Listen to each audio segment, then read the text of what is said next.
Welcome बच्चों, class 7th में एक बार आपका पुनः स्वागत है। आज हम लोग अभ्यास 7E के शेष प्रश्न नंबर 9 से प्रश्न नंबर 16 तक करेंगे। देखिए बच्चों, अभ्यास 7E का प्रश्न नंबर 9, कितने समय में रुपये 350 2.1/2% वार्षिक ब्याज की दर से रुपये 385 हो जाएगा। आइए प्रश्नों का हल प्रारंभ करते हैं।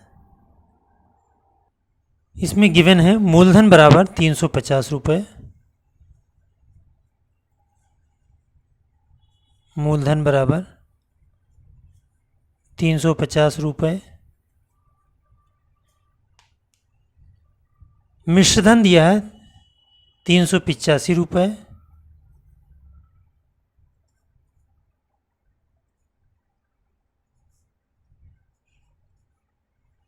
रुपये 385, और इसमें समय दिया है 2/1/2, सॉरी बच्चों, दर दिया है 2/1/2% वार्षिक। दर बराबर 2/1/2%। अगर हम 2/1/2 को हम सॉल्व करें तो 5/2% ये आ जाता है। अब हम इसका सबसे पहले हम साधारण ब्याज निकालेंगे। साधारण ब्याज का फार्मूला, साधारण ब्याज बराबर मिश्रधन माइनस मूलधन।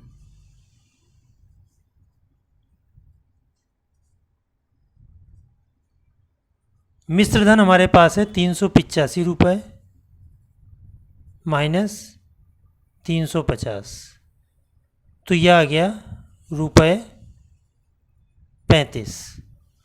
35 रुपीज़ हमारा जो है ब्याज आ गया।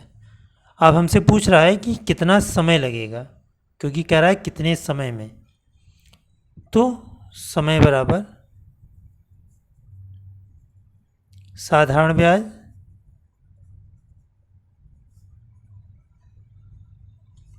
गुणे 100 बटे मूलधन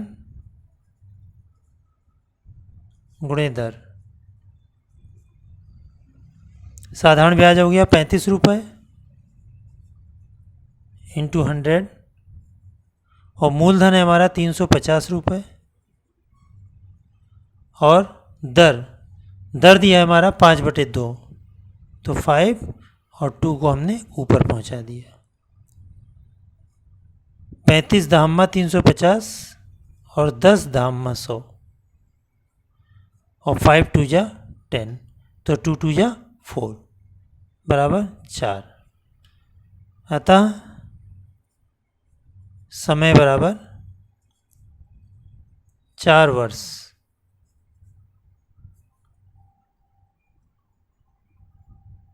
देखिए बच्चों, प्रश्न नंबर 10, 10% वार्षिक ब्याज की दर से कितने समय में 200 रुपये 3 गुना हो जाएगा। जो इसमें गिवन है पहले लिख लो। दर दिया है 10%,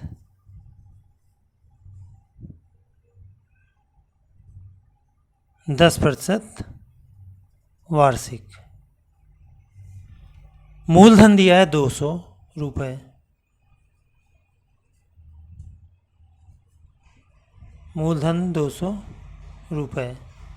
अब ये कह रहा है कि धन जो है कितने समय में रुपये 200 का 3 गुना हो जाएगा।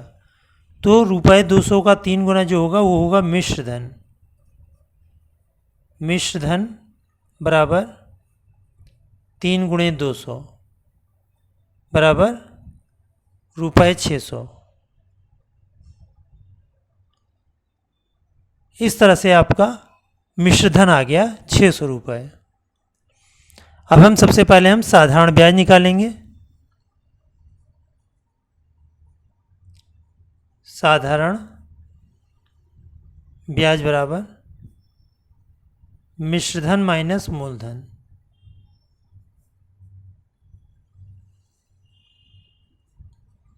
मिश्रधन है हमारा 600 रुपये और मूलधन है 200 रुपये, तो ये आ गया रुपये 400।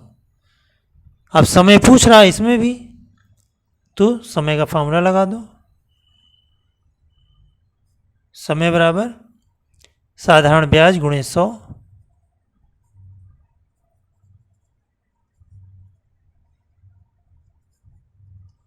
गुणे 100 बटे मूलधन गुणे दर।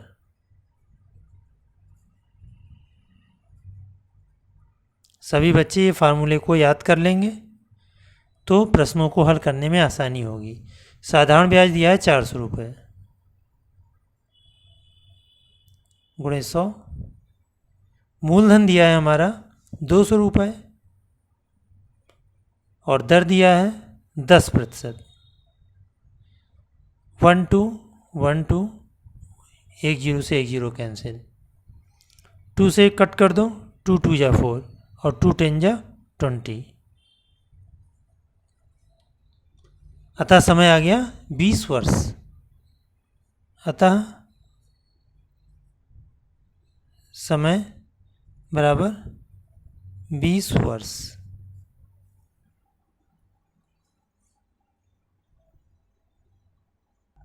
देखिए बच्चों, प्रश्न नंबर 11।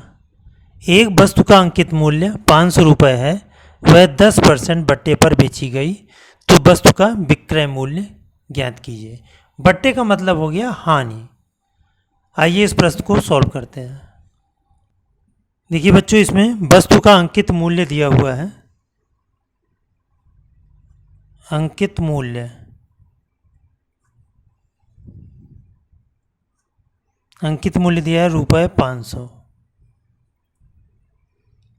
और बट्टे की दर दी हुई है 10%। बट्टे की दर बराबर 10%। तो 500 रुपये पर उसने 10% का बट्टा दिया है, तो पहले बट्टा कितना आया वो निकाल लो। बट्टा बराबर 500 का 10%,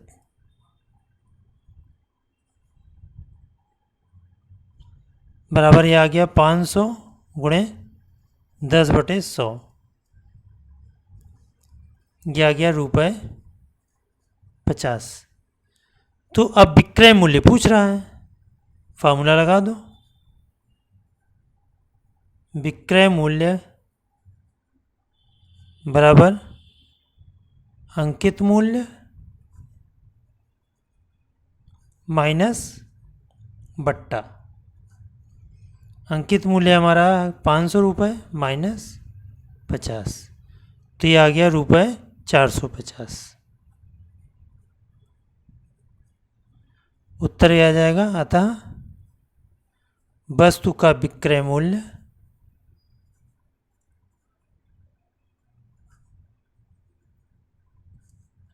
रुपये 450।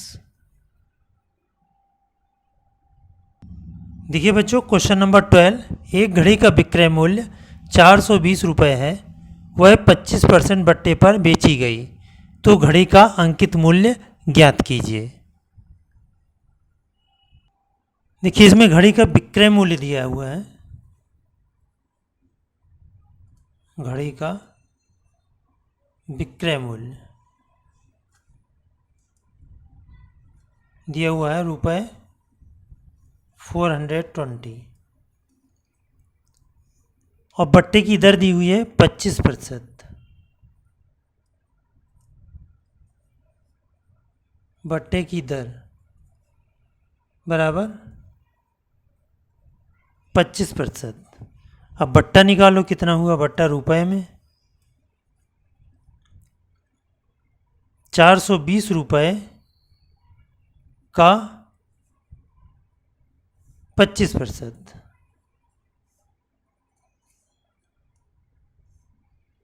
तो 420 गुणे 25 बटे 100, तो 25 चौक 100। अब 4 से इसको भी कट कर दो, 4 1 जा 4, 4 5 जा 20, तो ये आ गया रुपये 105। देखिए बच्चों, बट्टा सदैव अंकित मूल्य पर दिया जाता है। यहाँ पर जो बट्टा निकला 420 रुपये का 25%, तो ये यहाँ पर विक्रय मूल्य था 420 रुपये, इसलिए ये गलत हो गया। इसको कट कर दीजिए। यहाँ पर लिख लो माना अंकित मूल्य बराबर x। माना अंकित मूल्य बराबर x। अंकित मूल्य हमने x माना।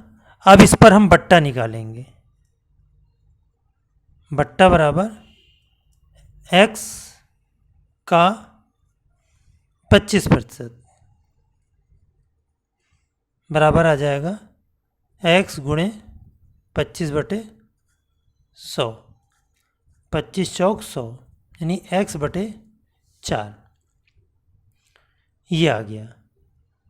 तो अब विक्रय मूल्य निकाल लो। विक्रय मूल्य बराबर होता है अंकित मूल्य माइनस बट्टा, माइनस बट्टा। विक्रय मूल्य हमारे पास दिया है 420 रुपये,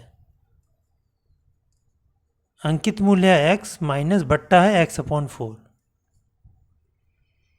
तो 420 इज इक्व टू 4 1 जा 4, 4 - 1 3, 3x/4। अब हम यहाँ से x की वैल्यू निकालेंगे। दिस इम्प्लाइज दैट x बराबर क्या आ जाएगा, 4 × 420 डिवाइडेड बाई 3।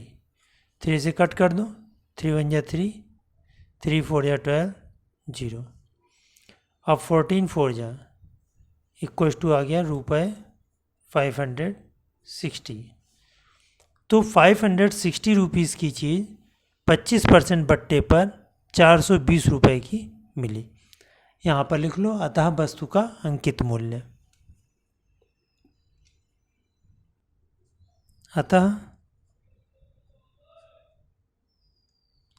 वस्तु का अंकित मूल्य, वस्तु कौन सी है, घड़ी,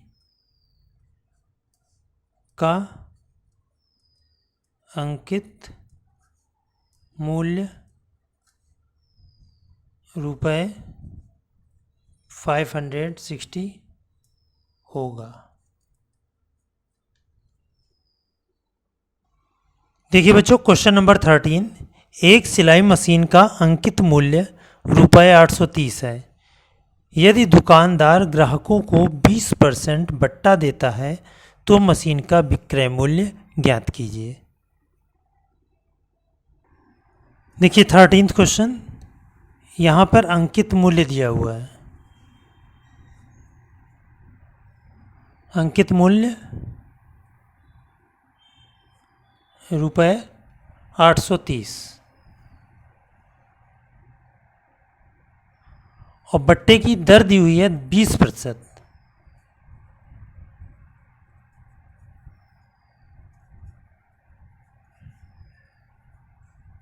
20%। अब हम पहले बट्टा निकाल लेंगे। 830 का 20% बट्टा, उससे हमारा रुपए में आ जाएगा बट्टा।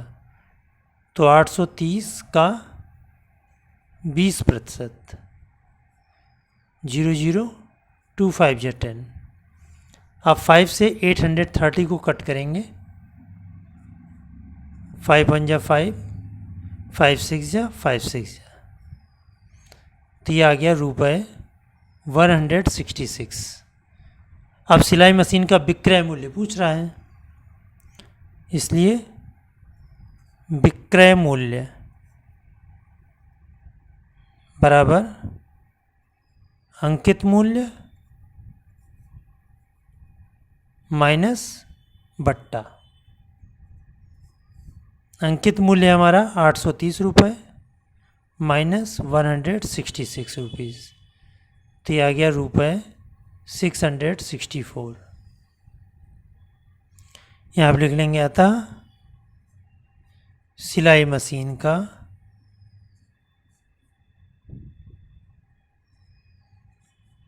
विक्रय मूल्य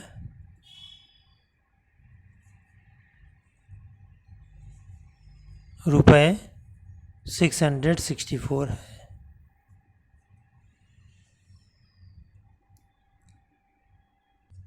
देखिए बच्चों, क्वेश्चन नंबर 14। एक पुस्तक का अंकित मूल्य 75 रुपीज़ है और दुकानदार उसे 60 रुपीज़ में बेचता है। वह कितने प्रतिशत की छूट प्रदान करता है? क्वेश्चन नंबर 14, इसमें अंकित मूल्य दिया हुआ है 75 रुपीज़। अंकित मूल्य बराबर रुपये 75 और विक्रय मूल्य है 60 रुपीज़। विक्रय मूल्य बराबर रुपये 60। तो छूट चाहे कहें चाहे बट्टा कहें, बात एक ही है। तो बट्टा चाहे कहें चाहे छूट कहें, तो जो बट्टा होता है वो विक्रय मूल्य को अंकित मूल्य से घटाने पर आता है। अंकित मूल्य माइनस विक्रय मूल्य।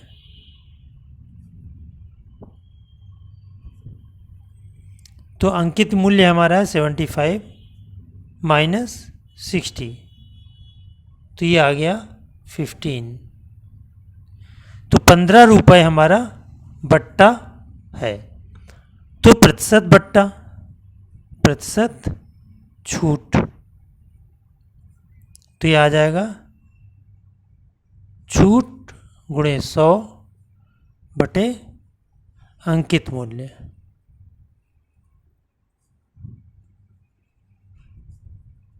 तो छूट है हमारी 15 गुणे 100 बटे 75।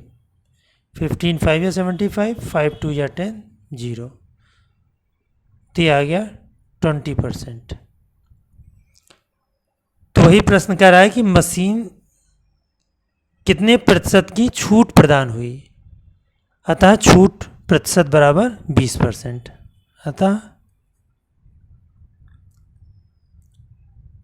छूट बराबर 20%।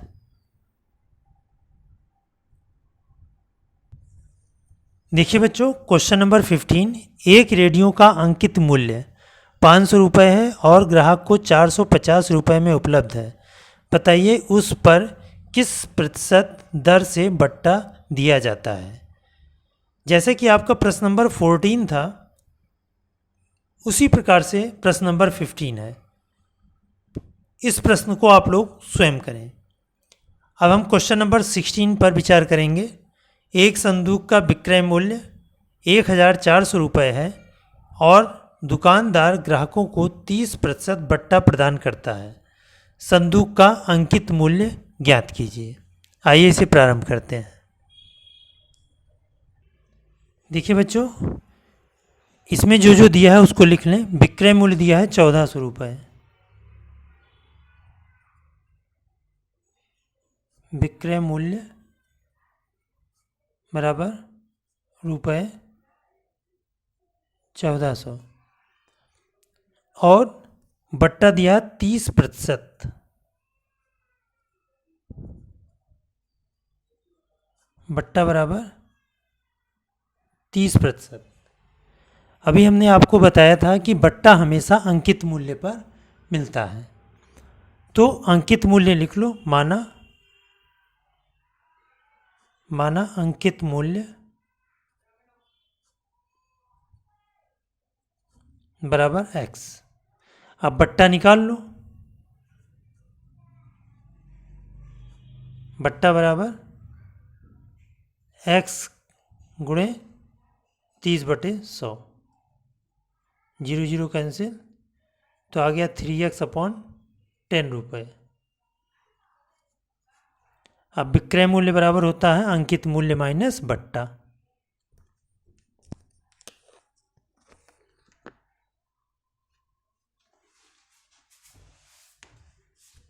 विक्रय मूल्य बराबर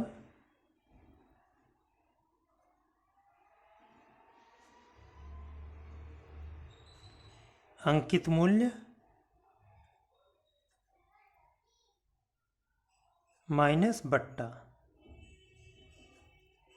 तो विक्रय मूल्य हमारा दिया है 1400 रुपये, अंकित मूल्य हमारा x था, माइनस बट्टा हो गया 3x/10। अब इसको हम सॉल्व करेंगे। 10 1 जा 10, 10 माइनस 3 7x, या 1400 इक्वल्स टू 7x/10।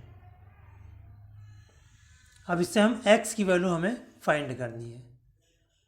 अब क्रॉस मल्टीप्लाई करके चाहे फाइंड कर लो या इस तरह से कर लो, इज इक्वल्स टू लगा दो। This implies that 7x equals to 1400 into 10।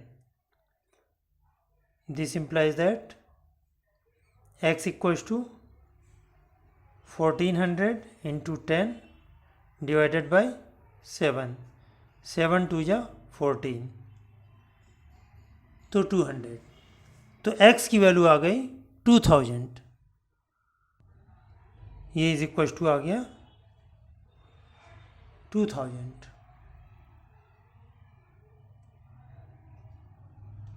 अतः संदूक का अंकित मूल्य बराबर 2000 रुपीज़। अतः संदूक का अंकित मूल्य बराबर ₹2000। इस प्रकार से आपकी प्रश्नावली यानी अभ्यास 7E समाप्त होती है। अतः वीडियो को लाइक करिए तथा चैनल को सब्सक्राइब करिए। Thank you.